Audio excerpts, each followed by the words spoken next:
Bharatiya Janata party शहर जिल्हा शाखेच्या वतीने मंगळवार दिनांक 28 एप्रिल 2026 रोजी सोलापुरात भव्य विजयी मेळावा व कृतज्ञता सोहळा आयोजित करण्यात आला आहे. महाराष्ट्र राज्याचे मुख्यमंत्री देवेंद्र फडणवीस यांच्या प्रमुख उपस्थितीत हा सोहळा संपन्न होणार असून सोलापूरकरांच्या वतीने त्यांचे जल्लोषात स्वागत करण्यात येणार आहे. महत्त्वाच्या घोषणा आणि करार या सोहळ्याच्या पार्श्वभूमीवर सोलापूर शहर आणि जिल्ह्यासाठी फडणवीस सरकारने अनेक महत्त्वपूर्ण प्रकल्पांना मंजुरी दिली आहे. बॅनरमध्ये नमूद केल्यानुसार खालील विकास कामांवर शिक्कामोर्तब करण्यात आले आहे. सोलापूर शहराला दररोज पाणी पुरवठा करण्यासाठी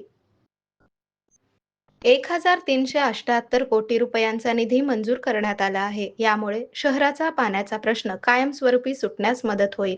अक्कलकोट रोड MIDC आणि होटगे औद्योगिक वसाहतीसाठी 96 कोटी रुपयांचा निधी मंजूर झाला आहे.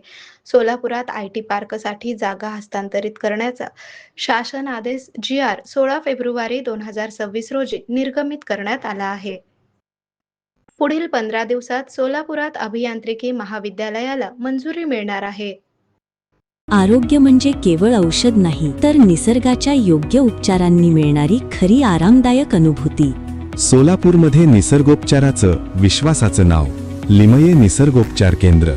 इथे उपलब्ध आहेत विना औषध उपचार पद्धती, ॲक्युप्रेशर, ॲक्युपंक्चर, कपिंग आणि मसाज थेरपी. सर्व प्रकारच्या आजारांवर निसर्गाच्या माध्यमातून